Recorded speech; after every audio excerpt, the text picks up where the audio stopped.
I'm Steve Ovenden, Yorkie the Lion from York City Football Club. Welcome to Around the Grounds.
What is a football mascot?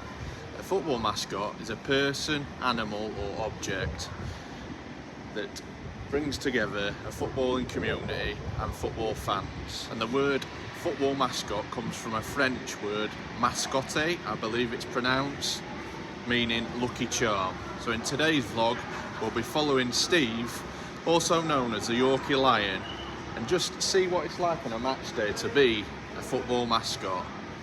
We'll see you soon, guys.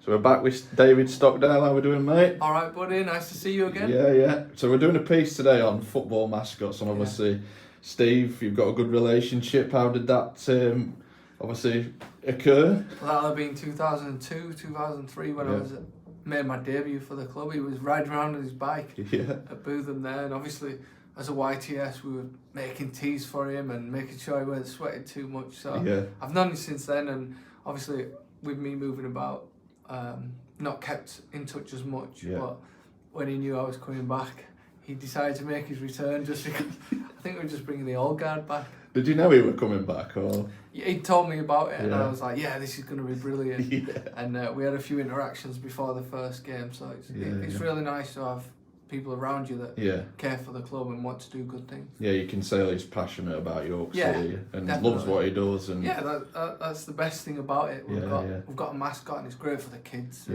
Just to get that family feel again. Yeah, and how important is it, do you feel, to have mascots in football? Massively. Well, you'll see on social media now, people will bring the kids. I bring my kids, and they'll get a photo with a mascot. It doesn't matter who they are. Yeah, come on, I'll have a photo with the lion and stuff like that. And it's memories, so when they come back again, where's that lion, where's the mask?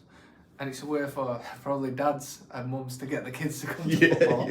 But then they'll enjoy it and make it a family fun day. And then if they see the lion that they spoke to earlier riding around the pitch or walking around, there's a good feeling about him. Yeah, and obviously today is not just about a mascot. It's obviously football aside, special day with a Ukraine appeal. Is it good to get involved in that? Definitely, and it's something that Steve's done real good things about, been donating. And it's great to see everyone getting behind the cause and people that are suffering out there. And that's the main thing. We're one human race. That's it. Nobody wants to see anyone suffering. No. So anything that we can do to help today will be much appreciated. Yeah. No, thanks for your time, and hopefully you get 3 points today. 3 points. Cheers. Get a picture. Go and stand with him. Look, go and stand with him. And say cheese. Good lad.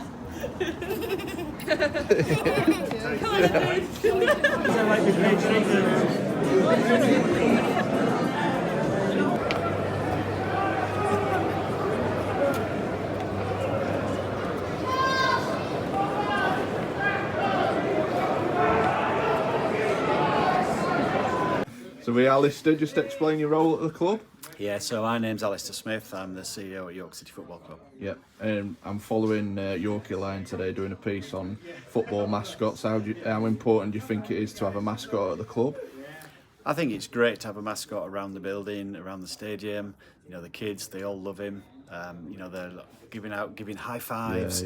As he goes around the stadium, they're coming up, they're wanting photographs. It's getting the involvement of the kids. And the kids are there, the supporters of the future. So get them now, get them hooked. And if Yorkie helps us do that, then fantastic. So it engages with the obviously fans and just gets them really involved in the club. So is it good to have Steve back at the club? Obviously had a spell away. Is it nice to have him back on? It's great to have people back. You know, these are stalwarts that have helped us over many years. You know, we've got a lot of volunteers, Steve being, you know, an important one of those volunteers. Without those volunteers, we couldn't do half of what we do. So it's fantastic to have everybody on board helping us. Yeah, and obviously today is just a special day for York City, obviously helping the Ukraine Foundation. Now, is it important to get involved in that for yourselves? Well, for me personally, that's really important. I used to go to Ukraine on business. So I've got a load of friends out there that were affected by the war. You know, some of them had to flee Kiev and what have you, and it's a fantastic city to go visit, be around. So from a personal perspective, you know, it's very close to my heart, but also then, you know, from the football club, we're a community football club. We really want to get out there and support these Ukrainians that have been displaced, that have come to live in York, and make them part of our community. Yeah, brilliant.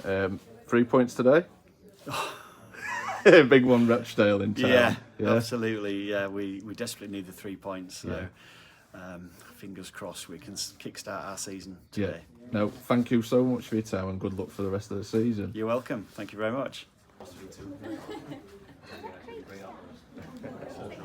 do you think?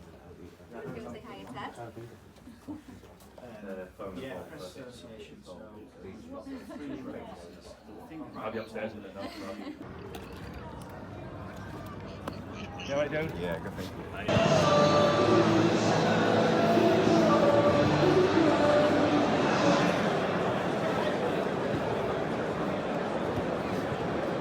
So with Steve, the man behind the costume. How are we doing, mate? I'm good, Lee. Yeah. Pleased to meet you at long last. The legend, the myth. Well, I don't know about that, mate. So just tell me, how did you get into mascotting here at York City? Well, a lot of years ago, the team were poor, and for a laugh, I decided to say that competition for places should extend to mascot role. And then, as it turned out, they were changing from a cumbersome suit like you have to a more active one that I have, so it was made to measure for me. But there was a process whereby I got called in because they get a letter from Steve Ovenden, they don't really know who I am. So I ended up having an interview where commercial manager James Richardson's saying, well, why do you want to do this? And I'm like, just like it's a knockout. And then got offered the job. So then you sort of go, well, I'm going to have to do it now. So the costume were made and it were pins and, you know, safety pins together for the first time because it wasn't quite ready. Did the first game, but mate, what a laugh doing it, you know. If you're never going to be a professional footballer because you're a bit overweight, and I think I was about 30 at that point, to lead your team out on pitch, it's just something else, mate, just something else. And then go and shake hands with the captain, and you could sort of, you know, have a right laugh doing it. So 20 years ago that was. So how do you, what's the process of the interview? Do you turn up in a fancy dress? Or? Well, I was like, it's funny you should say, like the lads who were encouraging me to do this, because it was like, oh, you should apply. So we sent this letter. And I'm like, well, what do you wear? Do you sort of, you can't go with a suit and tie, can you? Do you know what I mean? It's a bit over the top. And then you're thinking, well, it's like a polo shirt, a bit casual. And I said, I might go to a fancy dress shop down Fulford Road and get something. But I think it ended, I just went with the club shirt on, you know. Just sat and had an interview for 10 or 15 minutes. And they were impressed with your skills. Well, she just went to they both said to me, with James and a lady called Maureen Leslie, just went at the end of it. Pleased to say, the job's yours. So you sort of walk out thinking, oh, something that was obviously a laugh, a bit of a piss take really, has turned into, they've now offered it me. Honestly, if I'd have had a letter back from the club on headed notepaper back in them days saying, thanks but no thanks, that would probably been the end of it.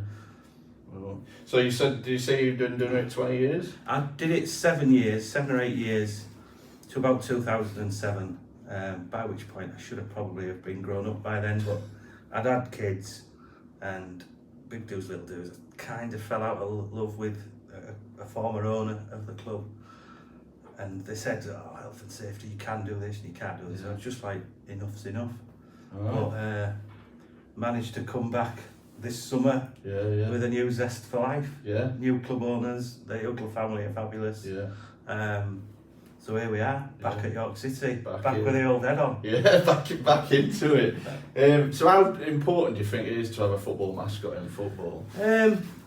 I think it's really important because we get to do loads of stuff in community. I mean, back in the day when the club was struggling once over, you go out to schools and where there's fundraising going on, and when we launched our Supporters Trust, you know, you can go and be at that event. You're kind of a focal point, really. And the key behind a lot of it is to try and make people laugh. You know, with some of your antics, really. And how did the club obviously take the mascot away fans as well? I mean, I suppose just getting back into it might be a bit different now, but you know, like 15, 20 years ago, you'd go to whatever away game you wanted to. I was lucky enough to go and take penalties at Wembley, and every club's mascot was there. So immediately you're knowing the mascot of Rochdale, of Bradford, of Man City. And then if you're playing, just ring up, any chance, and you know, they would come here and we'd go there, and like have an half-time penalty kick out, shoot out at you know, at Hull, a bit of a rivalry going on there. So things like that are always a real good laugh. Do you know what I mean? So major memories, obviously being a mascot here at York City. What stand out for you? Really, they're not what you'd think. They're not like the glamour ties. It's things like when the club was in bother, we had a Save City campaign, and you know, we marched all the way back from the Minster just after the club had been saved, and that was a significant moment in time. It's your fans like James Abrahams, who's obviously known as Trigger by a lot of people. We did a fans match, and we got the people to pretend to be players, and we put them on team bus. They had a pre-match meal. The best part of that day was we pulled near the ground, and the manager saw him and he went, "It's James, stop the bus." And he gets on the bus, and that made his day to ride 300 metres on the bus with us, the manager. You know, but we had a lot of laughs. The penalties at Wembley is obviously one of those things. We'll touch on that in a little bit. And I suppose it's just the day to day. You used to be able to interact with players. You still can to a degree. So you'll probably see me in warm-up today, doing a bit of stretching, pretending to be a footballer, but dressed as a lion, fat and overweight, and it seems to go down well. And I've obviously had the head on. I've literally had it on for a minute. I don't know how you do it, honestly. God, what's it like, obviously, wearing that? Can you see much? Or it's like looking through a fence, if you can imagine looking through a fence. So the view's not great, and it's very, very warm and sweaty. So like you wouldn't want to pass it about to somebody else because it's a bit of a stink, really. But that said, it's the laughs you have doing it that more than make up for being hot and bothered. And what do you think makes a good mascot? Obviously, you've touched on mascots changed over the years. I think, and the new group that we've got here at York, because there's now 2 mascots, you've got to have a bit of a personality, but it doesn't matter if you're shy. Because once the head goes on, not a lot of people know it's you, so you can make a fool of yourself. You can, you know, make yourself look fairly silly. Nobody really knows it's you, and nobody cares. I think you just got to have an outgoing personality, really, to make it funny. I always constantly sit at a football match and wonder who's under that costume. Did you feel the same when you? And I tell you what, our new commercial manager, Glyn, it turned out he was Scunny Bunny at Scunthorpe.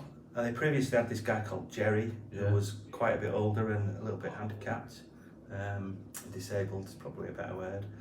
And he was brilliant. He just was a bit slow as Jerry. But so you've got people from young kids, 18, through to 60s, doing it. You know, and a real mix of guys and girls who do it. So good fun. And you obviously touched on the penalty at Wembley. What? Just explain that. So basically, when AXA were doing some, when AXA sponsored the FA Cup, they were doing some bits for TV adverts at the just 10-second inserts. So they took us all down to Wembley, and they'd said, oh, you know, you might have to have a day off your day job. Oh, what's it involved? Well, you're going to take a penalty at Wembley on the old Twin Towers, and then you go in goal and try to save one. And what we didn't know was the FA Cup was there, so we've all got photos holding the cup. And then they filmed it so as though like 2 teams were marching out of the tunnel pre-kick-off. Then up to Royal Box. It was essentially Mascots pretending to be in the cup final. Right, okay. Well, you can't buy that type of experience, and you're never ever going to get to do it if you're not a mascot. Yeah, exactly. I don't think we've done it since, but we've got a certificate somewhere at home. We've got all this gear from AXA certificate to say that I took a penalty and scored at Wembley. So that it was just magical. And of course then you meet all these characters as well, and you're all having a few drinks, and it gets a bit giddy, and then the true characters really sort of emerge, you know. And touching on that, who do you think the standout characters in? Are they still doing it now, or most of them have probably hung up the paws, as it were. But like the guy who was City Gent at Bradford, Lenny Berry, legend, pulled everybody together, always had a joke, always did magic tricks. Gaz, who was Sheffield United, I think he might still be Captain Blade at Sheffield United. Right. Brilliant. The guy who was at Man City, brilliant. Before Man City became really, really good. You know? Some of the worst were some of like the people at Man United, just a bit, oh, I'm from Man United. Well, yeah, mate, you're just dressing up in a costume. Any one of us could do it. You know? Bit of an attitude. Bit of an attitude. You're just like, what? Get over yourself. Do you know what I mean? So they would be the real, and of course, Cyril the Swan at Swansea, he was the groundsman as well. He was sort of a bit of a crackerjack. Obviously, we had a rival with Hull City, so Rob, who used to do Rory, come down, take penalties. You've got to let me win when we're at home. I'm like, no chance. Smashed him 4-2. Oh, did you? I'm in front of it. It was at Boothby Park, in front of the sort of the old home end, and I'm giving it absolutely, giving it throwing coins at us. The odd pie. I think I got about 17 quid, a couple of euros. There was a lighter. I didn't eat pie, like, but it sounds like that was troublesome, but it wasn't. It was just good humour. You know. And what was he like? Was he alright? He was miffed that he got beat, but he was another one of these life's characters who, I think he left home. I don't know if he was moving for his job. Nobody knew where he'd gone. And then next thing he pitched up as Alex the Greek at Exeter. And he's ringing going, oh, you're playing Exeter, can I come? You're from Hull, like, you know. No, I'm... So he was the first mascot transfer, if you like. He go for big money? No fee. No fee. I think he just needed to be out of Hull for him. Brilliant. And obviously, is it the guy that the Hartlepool mascot did he? Oh yeah. Stu Drummond, another one. Yeah. He'd worked on cruise ships. He was such fun all the time. But he also ran their Disabled Supporters Association. So when they were doing these mares, they said, "Oh, I'm going to go for it." Like, he spent about 100 quid on some rosettes, sold them for 2 quid, made some more. Then he's rung me the night of the election. He's going, I think I might do this. I think he won on the first vote, and then if he didn't get enough votes, they went to second preference.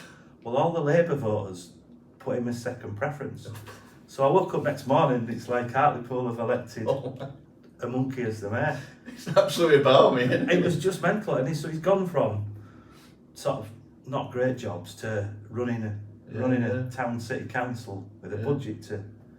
And then he got re-elected 2 more times. So he must have been doing a good job. His election manifesto was he was going to not milk, he was going to give a banana to every school kid. He just did it like my letter to York. It was just a proper Mickey tape. But and then he had to run with you. I think he had something like 3 elections, so he's probably done it for 8 or 10 years. And then they said they wanted to go back to something else, and so obviously he was out of a job. That's absolutely crazy. But just one of life's brilliant characters. And like I said, football needs these sort of characters in it, Mascot, because I think we're coming away from the characters, even players. Well, the players can't do as, you know, like, I've met some fabulous people. Like, my best man was captain at York and then manager. everybody's probably heard of John Parkin. They were character people, and it's become a little bit stale. And to a degree, as with mascots, really, because for various reasons, health and safety does matter. We can't do bike riding stunts so much anymore because we might run somebody over. We might, you can't necessarily give chocolate to kids because if you throw it and you hurt them, So I think you do have to have a sense of fun and just try and make light of any situation that comes your way. So do you think that's why you stepped away from the role? It was definitely one of the reasons why I just went, what, can't give chocolate away? Not like throwing it like a dart or a spear. I literally out, and it once the fun goes out of it, it's not as attractive as like sat there sweating all afternoon and not seeing your team perform. And so obviously today is about another special day. I'm not just filming a mascot. Just explain what you've been doing since your Lion days. Well, I'm fortunate enough to work for Pavers Shoes, and they have a charitable foundation because essentially the three Paver brothers decided to set this foundation up to donate to good causes in York, UK and occasionally overseas. So I'm part of that, so we do stuff with school football teams, we plant trees, essentially any member of staff can ask for a grant award, provided it fulfills various criteria. More often than not, they get it. But the big one today about Ukraine, so back in 2022, my boss said this can't be right, all these people on the move, people being injured and no real help. Your governments are saying, oh, we'll provide this, but we flew to Romania, hired a minibus, took it to the border, filled it with medical aid. Stuart then went on into Ukraine delivering the aid in other vans, and I took people who were leaving over the border, I took them to Bucharest, and then they were dispersed here, there and everywhere. I did that for a week, and it's kind of evolved. So Stuart was in Kherson at Christmas, I went to Lviv and Kyiv in February, and it struck a chord. I saw a sign in the middle of Kyiv and it said twinned with Rochdale. And so you go, that's kind of interesting, no idea. Lviv's a beautiful city, a bit like York. So when the fixtures came out and we're playing Rochdale, I said to the club, look, I've been going to Ukraine, I've been doing this, really need your help. I think we've spent over £330,000 this year, and it's not in the news any longer or as much. So donations fall off a cliff really, even though more people are being injured or maimed today as they've ever been. So we recently purchased a hospital, field hospital in the UK, bought it cheap in the UK and took it over. And we've also been going over in cars and vans. And the beauty of it is, as it's evolved, we don't go in the van and drive back. We now fill it with stuff, deliver the aid to Lviv, Kyiv, wherever it needs to go, and then we just go, there's the keys, and we hand the vehicle over to people who are either extracting the injured from about 2 or 3 miles from the front line to the field hospital. They stabilise them and then they move them to a main hospital. Or you're moving those elderly people who maybe refuse to leave in the first because they don't leave their houses. So then we move them to somewhere safer when they're ready to go, but we just hand the vehicle over and then we get the train, get out and fly back to the UK. So the club thankfully said, it's a great initiative. York has about 380 Ukrainian guests, as we like to call them, not refugees, and they have been fabulous for this community. They've brought their ways. So with the club, we've invited 60 of them today, mainly children. We'll walk out with the players. They can't support their own team. When I was in Kiev Stadium, big fabulous stadium, the Champions League team, can't play games in Ukraine because it would be an area to attack, big crowd. So we want to give them football, and my standpoint is this: every football fan and every club have got their own colours. So I'm wearing this red today, but for today's match we're going to have a Ukraine shirt on. Colours really don't matter. Clubs will help clubs, fans will help fans, and so we want to say that we'll stand with Ukraine, who are celebrated Independence Day last 4 days ago, and they're fighting for freedom and to remain independent. So if we can give these kids today a bar of chocolate that's handed over rather than thrown, and they can watch a team, maybe they'll be inspired to come and watch York City, but they've got good memories of their time here. So yeah, it's a bit of a long-winded way of saying what we've been doing, but it's nearly all charitable. And with the new club owners, I would like the club to get back to being more charitable and doing more in its community. The Uglers are brilliant at that. Julianne supported orphanages in Ukraine years ago. If we connect with our community by doing things locally and nationally, then it's got to be good for the club. No, I love that. Absolutely amazing work. Obviously, I've kept track of your. So you're now back at the club. Was the first game Sheffield Wednesday? I noticed you rode past on the bike there. Well, I went past on the bike, and kind of the reason I chose that one when I spoke with the club was David Stockdale was coming back. And I can't remember what year he left. He was deemed to be unfit by a former manager, shall we say. So off we went to Darlington, I think. Then the next thing we see is at Fulham. He's had a great career. And it culminated at Sheffield Wednesday last season, and then he said he's coming back to York. So it was marvellous to sort of welcome him back with my first game being back, and he didn't realise I was doing it. Because so I'm like, no, Stocky! So I sort of chose to come back because of him, really. And then we've had a laugh, and then we played Middlesbrough, and our former goalkeeper, Alan Fettis, was their first team coach, so did it for that. And then you're soon back in love with being sweaty and not seeing much. You've got the lion bug again. I've got it again! No, I love that. So on today's game, obviously it's a special game, not just for you, but obviously Ukraine. How can they donate, and what's going on during the day? Well, I've got QR code in the match programme. The easiest way, if anyone's looking, I'm sure Lee will help me with a link. 100%. If you find Pavers Foundation, which I think is paversfoundation.co.uk, and you go to their website, there's a blue button and it says Help Ukraine. You click that button and it takes you to a Just Giving page. And you can donate as much or as little as you want there, but just please know that it's buying tourniquets, bandages. In the early days it was yeast for bread, because some of these areas under Russian control, they don't feed the local people, they're feeding soldiers. So paversfoundation.co.uk, give what you can, and rest assured we do not take a penny out of that pot. When we go, we fund the petrol, we fund our hotels along the way, so every penny raised is going to essentially saving lives. I mean, we get it there quick. So the field hospital arrived about a week after we bought it.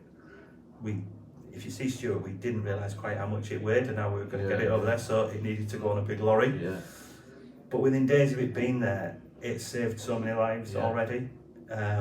So and you get reports back, and a car that I took in February is still driving around. It's been transformed into a medic's ambulance, an old Citroen van. That's the importance, and I can't stress enough how much those donations are actually saving lives. It's not, we're not buying weapons, we don't do anything like that. It's humanitarian aid. So with one exception, we've recently just bought some mine clearance items. Because our viewpoint is better to avoid being injured by spending a small amount of money on that. But all medical aid really.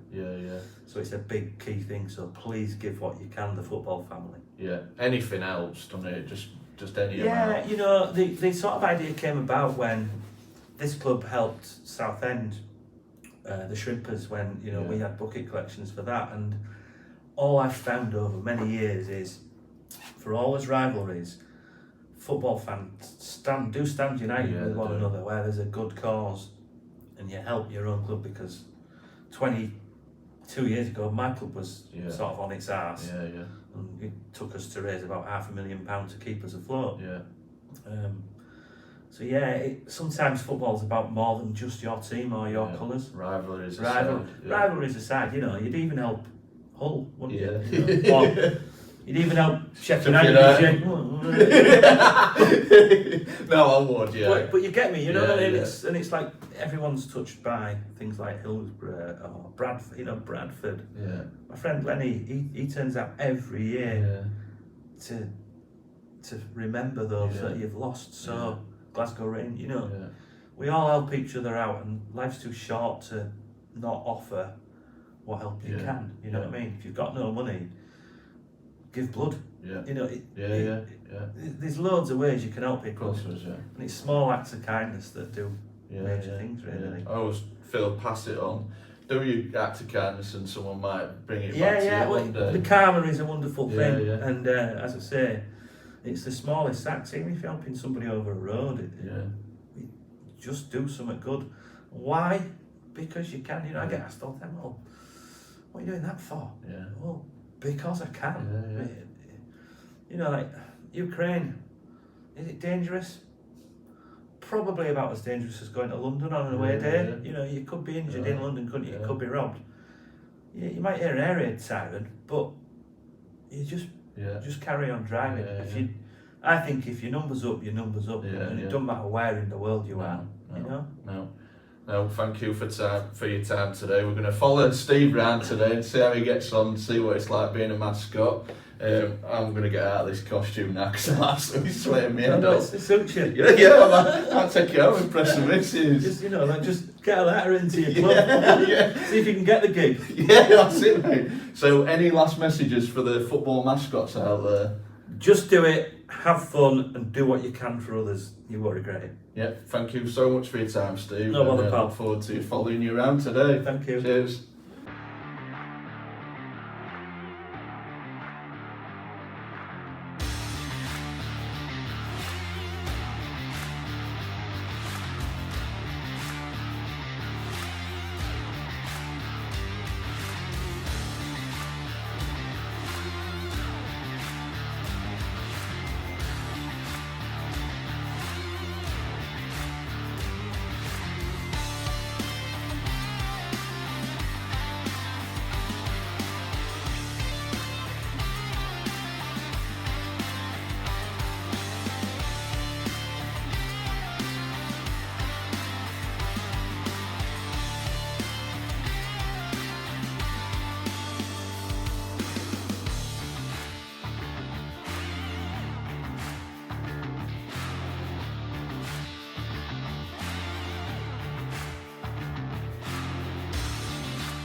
The two York City fans, what's your names? Alexis.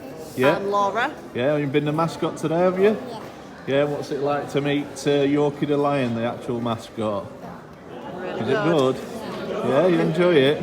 Yeah? Nice one. City, Massive, love it, thank you very much.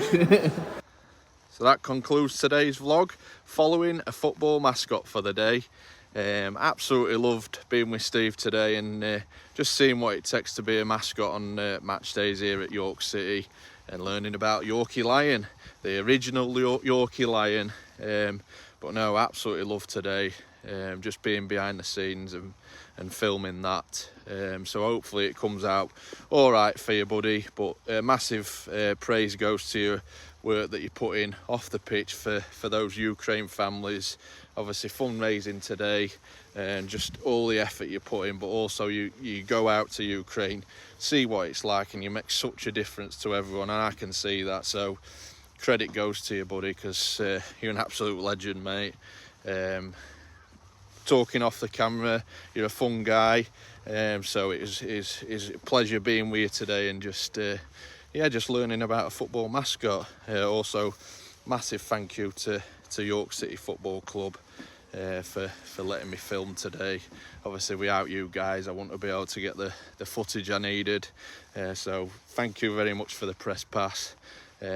Enjoyed filming it, something different, nothing match related. Obviously following Steve round, Yorkie Lion, just something different for my channel. I just wanted to obviously document it because obviously football mascots have been part of my life. I always, even now I sit there and think, who's under that costume?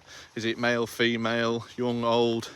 So yeah, football mascots play a massive part in the football community and bringing fans together. So yeah, I hope you enjoyed this vlog. Like I said, something very different. So yeah, if you liked it, smash that like button for us, give us a subscribe, and we'll see you on the next one. Thanks for watching, everyone.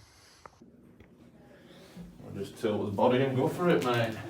You're not putting head on? Hey? You're not putting head on? Yeah, should we start it with head on? We probably should. Yeah, we'll start it with head on and then